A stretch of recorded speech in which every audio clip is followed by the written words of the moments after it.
नमस्कार दोस्तों। पीवाईक्यू की सीरीज की आखिरी वीडियो में आपका स्वागत है। हम लोग मॉडर्न हिस्ट्री आधुनिक भारत की एक सीरीज कर रहे हैं, प्रीवियस ईयर क्वेश्चन की एक सीरीज कर रहे हैं, जिसमें बीपीएससी में जो अभी तक क्वेश्चन पूछे गए हैं मॉडर्न हिस्ट्री में हम लोगों ने वो देखे। और ये सीरीज में अभी तक हम लोग 39 वीडियो 39 वीडियो कर चुके हैं और ये इस सीरीज की आखिरी वीडियो होगी और मॉडर्न हिस्ट्री भी आज से कवर हो जाएगा। टोटल जो मॉडर्न हिस्ट्री क्वेश्चन थे वो 399 थे। ठीक, इस वीडियो में हम लोग 9 क्वेश्चन देखेंगे और मैं आपसे ये उम्मीद करता हूं कि आप पुरानी वीडियोस जरूर देखिएगा मॉडर्न हिस्ट्री के पीवाईक्यू की। और प्लेलिस्ट बन गई है, वो लाइन वाइज ऑर्डर वाइज आप देखते हुए आइए, आपका मॉडर्न हिस्ट्री काफी हद तक कवर हो जाएगा और आपको काफी फायदा भी करेगी ये सीरीज। चलिए इस वीडियो को स्टार्ट करते तो देखते हैं पहला क्वेश्चन क्या है। प्रसिद्ध गांधी इरविन समझौता किस वर्ष हुआ था? In which year the famous Gandhi Irwin pact took place? तो देखिए, इरविन कौन थे पहले तो ये समझ लीजिए, ये उस समय पे भारत के कौन थे? वाइस रॉय। अब ये पैक्ट कब हुआ? ये पैक्ट हुआ 1931 में। ठीक है, क्यों हुआ है? देखिए, था क्या इस समय पे भारत में क्या चल रहा था? Civil disobedience movement. कौन सा? सिविल डिसोबीडियंस मूवमेंट, सविनय अवज्ञा आंदोलन। ठीक, उसमें काफी कांग्रेस के बड़े नेता, गांधी जी को भी जेल में डाला हुआ था अंग्रेजों ने। उस समय पे वाइसरॉय कौन थे? Lord Irwin.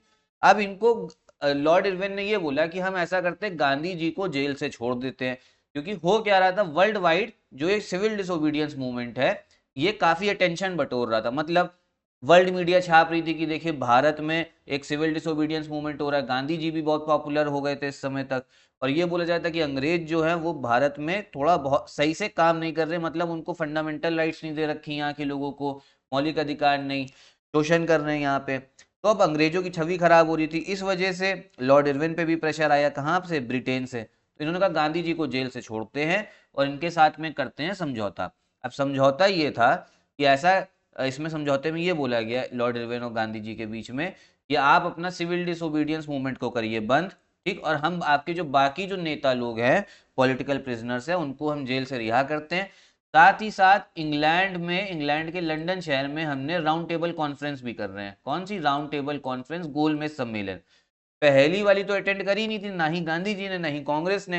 अब ये बोला इरविन ने, ये बोला गांधी जी से कि आप ऐसा करिए, जो दूसरी राउंड टेबल कॉन्फ्रेंस होगी उसको अटेंड करिए वहां पे जाके लंदन में। और वहां पे इस राउंड टेबल कॉन्फ्रेंस में क्या होगा, इसमें भारत में आगे क्या संविधान सुधार हम लोग लेके आ सकते हैं, इस पे चर्चा होगी। तो ये पैक्ट हुआ था गांधी इरविन पैक्ट। ठीक है, यही था गांधी इरविन पैक्ट। अब इसके बारे में एक चीज और समझिए, इसलिए भी इंपॉर्टेंट है क्योंकि इसमें गांधी जी और जो लॉर्ड इरविन थे, जो वाइस रॉय थे, ये दोनों एक बराबरी से, मतलब इन्होंने समझौता किया। अभी तक क्या होता था, जो वाइस रॉय होते थे, लॉर्ड इरविन, वो काफी ऊपर है हमसे, मतलब हमारे भारतीय नेताओं से काफी ऊपर रहते थे, वो सही से बात भी नहीं करते थे। इस समझौते में ये था, गांधी जी और जो लॉर्ड इरविन थे, इन्होंने बराबर से एक समझौता करा, मतलब दोनों इक्वल्स की तरह ट्रीट हुए थे। ठीक है, तो ये काफी इंपॉर्टेंट था।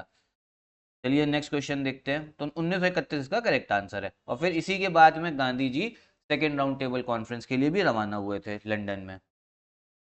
भारतीय राष्ट्रीय कांग्रेस ने किस सत्र में पूर्ण स्वाधीनता का प्रस्ताव पारित किया था? In which session Indian National Congress pass complete independence resolution? तो ये कब हुआ? ये हुआ आपके 1929 के लाहौर सेशन में, 1929 ईस्वी लाहौर में। ठीक, अब देखिए इस समय था क्या, इस समय पे जो अध्यक्ष बने थे वो किसको बनाया गया था? जवाहरलाल नेहरू को। ठीक, अब ये क्यों था? क्योंकि ये युवा थे उस समय पे, काफी युवा नेता थे। और इस समय तक जो साइमन, अच्छा था क्या, 1927 में साइमन कमीशन भी आया था भारत में और साइमन गो बैक के नारे लगे थे। तो उस समय युवाओं के बीच में काफी, मतलब ये समझिए कि काफी एनर्जी आ गई थी, ऊर्जा। उन्होंने साइमन, जो साइमन का प्रोटेस्ट था, विरोध था, वो काफी अच्छे से करा था। और युवा, हो क्या रहा था, युवाओं में देखिए होता है क्या, युवा लोगों में युवा नेता ही ज्यादा फेमस होता है। तो इसलिए कांग्रेस ने कहा कि ऐसा करते हैं, जवाहरलाल नेहरू को हम लोग क्या करते हैं, अध्यक्ष बनाते हैं, क्योंकि युवाओं में इस समय ऊर्जा की जरूरत है। और जब युवा ही एक अध्यक्ष होगा तो वो ऊर्जा काफी हद तक आ पाएगी बाहर। तो इसलिए इनको अध्यक्ष बनाया गया। और इसी सेशन में इंडियन नेशनल कांग्रेस ने ये बोला कि हम कंप्लीट इंडिपेंडेंस, पूर्ण स्वराज, पूर्ण स्वाधीनता चाहते हैं। अभी तक क्या होता था, सिर्फ स्वराज की बात होती थी कि ऐसा करो कि हाँ हमें अपना खुद का रूल कर लेंगे लेकिन रहेंगे आपके अंडर में। लेकिन इस बार पहली बार हुआ कि हमें क्या चाहिए? पूर्ण आजादी चाहिए। अब अच्छा होता क्या है, हर बार का जो सेशन था वो कांग्रेस का दिसंबर में होता था, साल के आखिर में। और ये वाला सेशन कहाँ? लाहौर में हुआ है, लिखा ही हुआ है। ये लाहौर भी याद रखिएगा, क्वेश्चन पूछा जा सकता है। दिसंबर में होता था। और फिर जो न्यू ईयर था आपका, ये समझिए कि जो 31 दिसंबर और 1 जनवरी वाली रात थी, जब 1930 लग गया, उस समय जवाहरलाल नेहरू ने तिरंगा भी फहराया था। कहाँ पे? लाहौर में ही, रावी नदी के किनारे। कौन सी नदी के? रावी नदी के। रावी नदी आप लोगों ने ज्योग्राफी भूगोल में पढ़ा होगा। तो इसके किनारे पे झंडा भी फहराया था, और साथ में ये बोला कि जो 26 जनवरी होगी, 26 जनवरी 1930, ठीक है, इसमें इस दिन को हम लोग क्या, आजादी दिवस मनाएंगे, स्वतंत्रता दिवस। ठीक, पूरे देश में मनाया जाएगा। स्वतंत्रता मिली नहीं थी, लेकिन बोल ये दिया गया था कि मनाया जाएगा। एक मतलब सिंबॉलिक होता है, ठीक है, सिंबॉलिक जेस्चर होता है। और इस वजह से ही 26 जनवरी की डेट हो जाती है इंपॉर्टेंट। और जो हमारा रिपब्लिक डे है, इसीलिए रिपब्लिक डे को भी इसी दिन सेलेक्ट करा गया था कि इसी दिन संविधान को लागू कराएंगे, गणतंत्र दिवस। ठीक है, तो ये था आपका 392 क्वेश्चन। नेक्स्ट क्वेश्चन देखते हैं क्या है। सुभाष चंद्र बोस ने निकोबार द्वीप को क्या नाम दिया था, ये बोला जा रहा है इसमें। Subhash Chandra Bose rename Nicobar island as, देखिए निकोबार आइलैंड को नाम दिया है सुभाष चंद्र बोस ने स्वराज आइलैंड। क्या? स्वराज आइलैंड। और अंडमान को क्या दिया था? एक आपका अंडमान आइलैंड है, अंडमान द्वीप है, और एक निकोबार है, तो अंडमान को नाम दिया है शहीद आइलैंड। ठीक है, अंडमान का नाम था शहीद, और निकोबार पूछा क्या? स्वराज। अब था क्या, देखिए सेकेंड वर्ल्ड वॉर के टाइम की बात है। जो जापानीज थे, उन्होंने अंडमान निकोबार आइलैंड पे कब्जा कर लिया था। ठीक है, अब जापानीज जो लोग थे वो अंग्रेजों के भी खिलाफ थे, मतलब दोनों ऑपोजिट ग्रुप में लड़ रहे थे, जापान और इंग्लैंड, ब्रिटेन वाले आपके। अब उस समय क्या था, सुभाष चंद्र बोस ने अपनी एक सेना बनाई थी, आजाद हिंद फौज। ये पहुंचे अंडमान निकोबार आइलैंड, और इन्होंने किसी तरीके जो जापान की जो आर्मी थी, उनकी गवर्नमेंट, उसको कन्विंस करके अंडमान निकोबार आइलैंड को अपने पास ले लिया।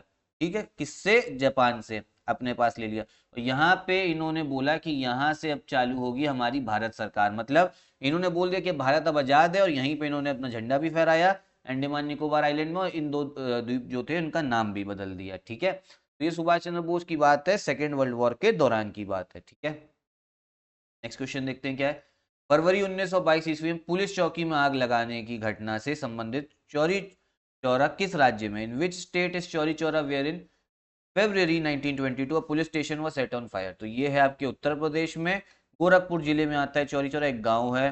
था क्या? नॉन कोऑपरेशन मूवमेंट, असहयोग आंदोलन चल रहा था। अब उस समय गांधी जी ने कहा था कि अहिंसक आंदोलन करना है, हमें हिंसा की बिल्कुल जरूरत नहीं है।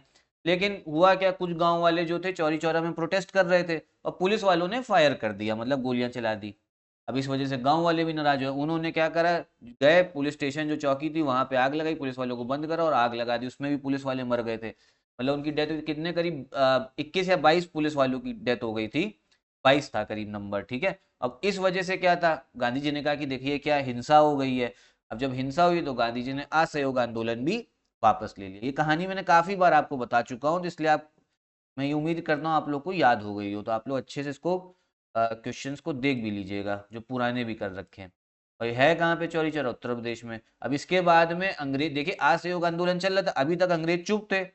लेकिन अब जब चौरी चौरा का कांड हो गया, चौरी चौरा का इंसिडेंट हो गया, अब अंग्रेजों ने अपना रौद्र रूप चालू किया और सबको जेल में भरना चालू। जितने बड़े नेता थे जिनको असहयोग आंदोलन के दौरान अंग्रेजों ने कुछ नहीं कहा था, उन्होंने कहा था चलो ठीक है, कर रहे हो करते रहो। अब अंग्रेजों का भैया, इन्होंने सबको भरना चालू किया। गांधी जी ने भी इसलिए वापस ले लिया क्योंकि आप एक तो अंग्रेजों के खिलाफ लड़ रहे हो ना, आपके पास सेना है, अंग्रेजों के पास सेना थी, हमारे पास तो नहीं थी सेना। आप कैसे लड़ लोगे? लोग अपने, कितने लोग अपनी जान दे देंगे? ऐसा तो है नहीं, उनके पास हथियार भी है।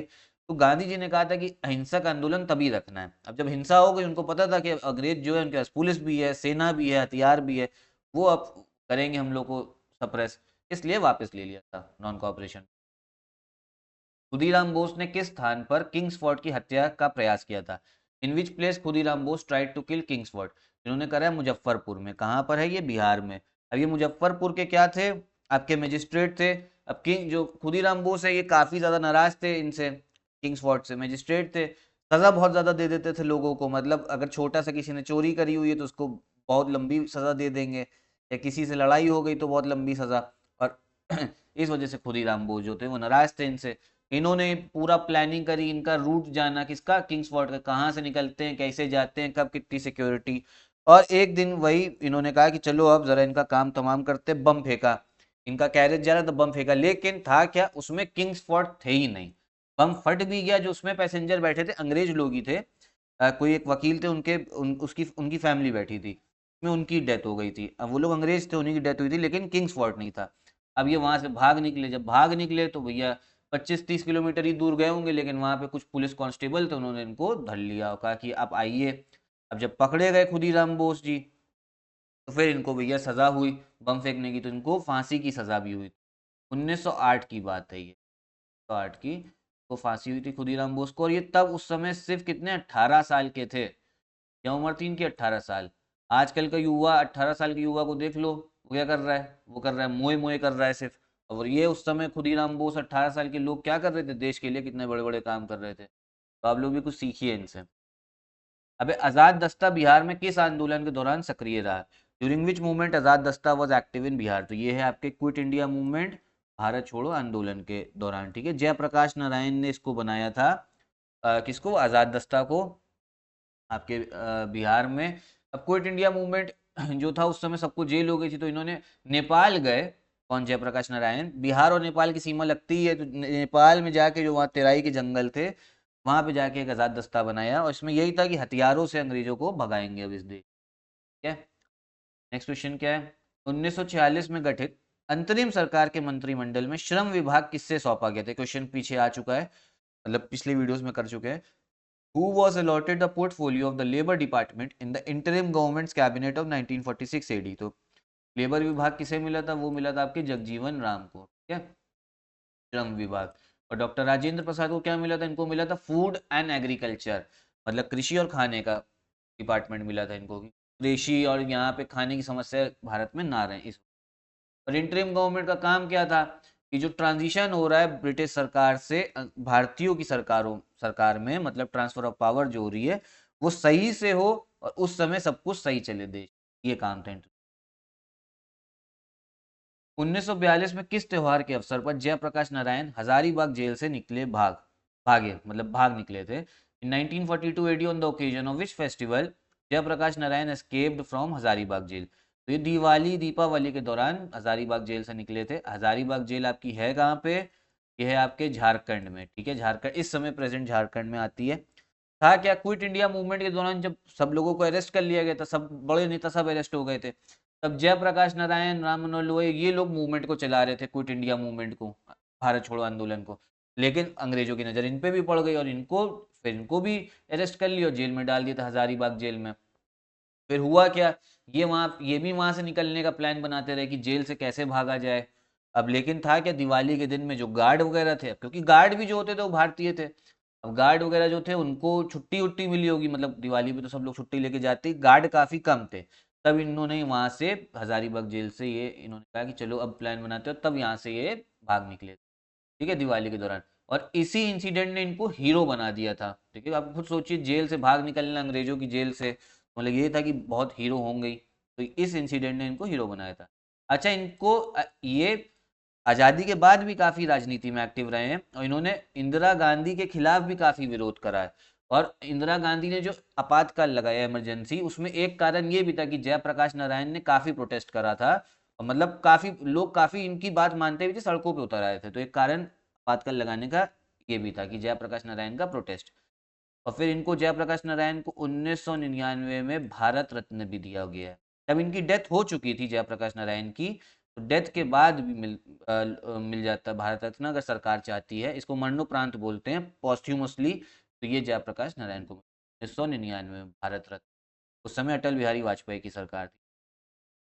डॉक्टर राजेंद्र प्रसाद को संविधान सभा का सभापति कब चुना गया?